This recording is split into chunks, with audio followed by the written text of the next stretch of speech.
Closed wound. Bandaging technique. Splinting. Hold the injury, minimizing the movement. Put the splint or improvised splint to support the injury. Do not put directly on the injury. Ask the victim or another rescuer to hold the injury and splint together. Using a roller bandage, tie both ends of the splint and the extremity together. Do not tie on the injury or swelling. Do not cover the fingers or toes. Ask the victim to immobilize the injury.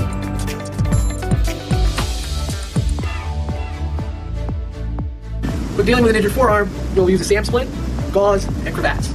First step is to measure the SAM splint against the uninjured forearm, support the injured one. While you're measuring it, you want to actually create a little fold at the hand that the hand can grip.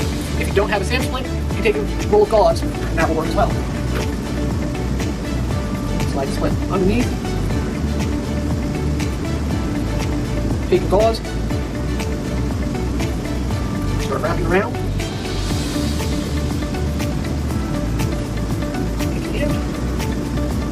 As always, it is important not to wrap over top of the injury. We're going to say it's a mid-forearm.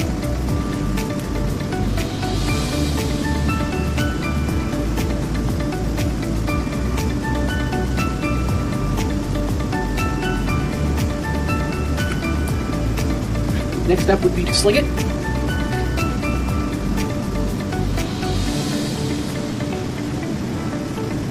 In with your sling, take the elbow over the shoulder, let the arm drop down to the body.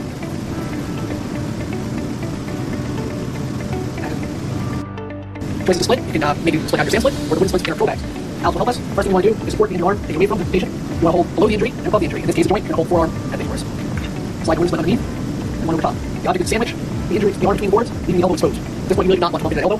You can use cravats or gauze to wrap. I'm going to start to wrap here. Wrap underneath. Move your sandwich down.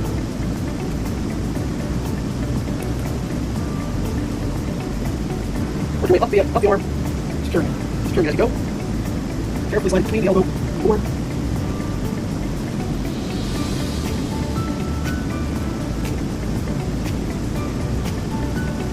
Do not rush with this.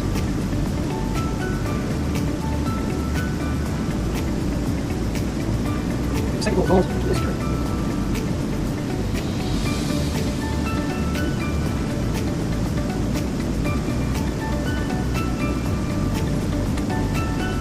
After you have it slip on, check your CMS, see for pulse.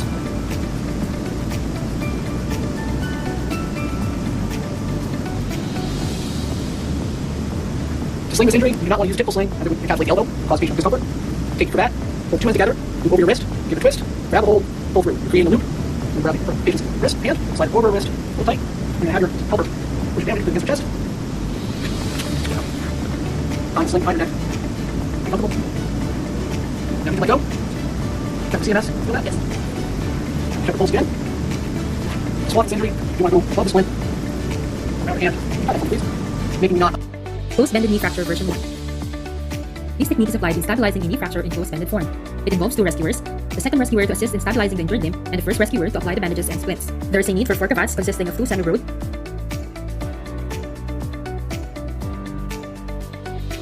and 2 narrow and 2 padded splints. Step 1. Prepare all the needed materials. Step 2. Check for pulse, motor reflex, and sensation. Step 3. The second rescuer applies manual stabilization. Step 4. Tie 2 ends of semi-broad cravats using a square knot.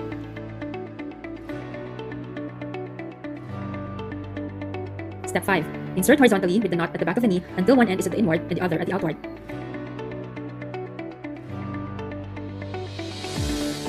Step 6. Using one end, wrap the leg.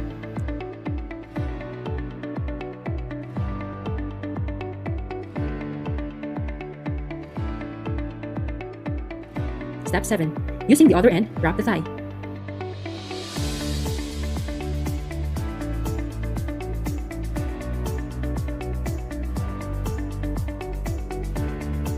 Step 8.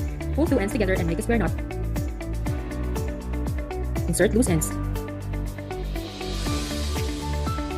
Step 9. Measure appropriately sized splints to be used.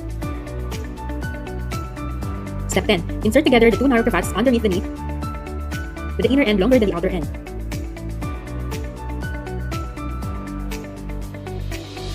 Step 11. Position the two splints on both sides of the legs, one on the outer side and one on the inner side, with each end of the narrow cravats hanging on each side of the splints.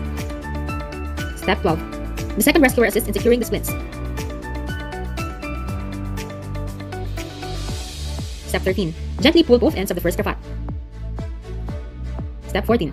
The longer end of the cravat passes through the side of the inner splint and crosses underneath the knee, wrapping the outer and inner splints together at the lower leg area. Step 15. Gently pull each end until the bandage snugly fits, then make a square knot at the outer side of the leg. Make sure that the knot does not touch the skin. Insert loose ends. Step 16. Gently pull both ends of the outer cravat. Step 17. The longer end of the outer cravat passes through the side of the inner splint and crosses underneath the knee, wrapping the outer and inner splints together at the thigh side. Step 18. Gently pull each end until the bandage snugly fits, then make a square knot at the outer side of the thigh. Make sure that the knot does not touch the skin. Insert loose ends.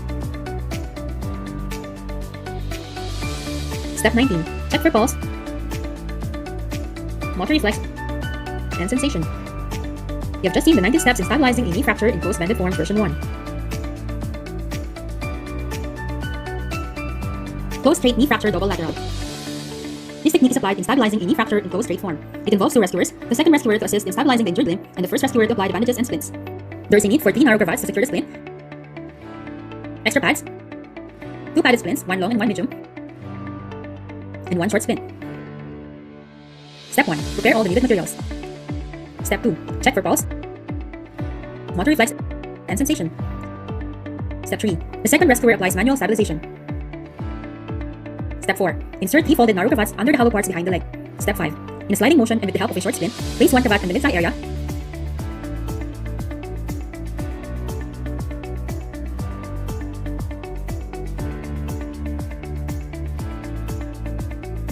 The second cravat under the knee.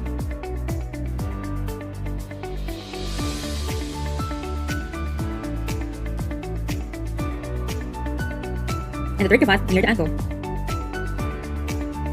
Step 6. Attach the medium length splint on the inner side of the leg and the longer splint on the outer side of the leg. Step 7. Insert padding on the inguinal area.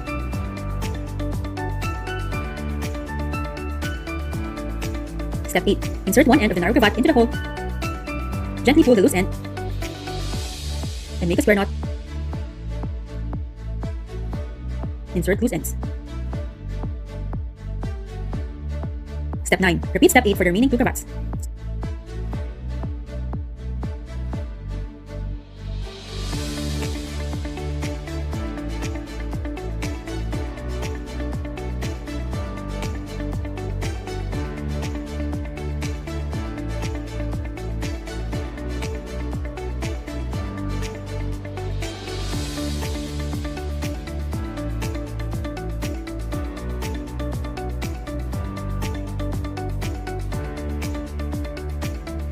Step 10.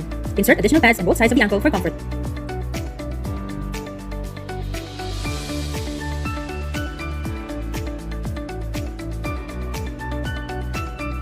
Step 11. Check for pulse, motor reflex, and sensation. Step 12. Elevate the limb. This technique can also be applied for other injuries on the leg. You have just seen the 12 steps in stabilizing a knee fracture in closed straight form double lateral.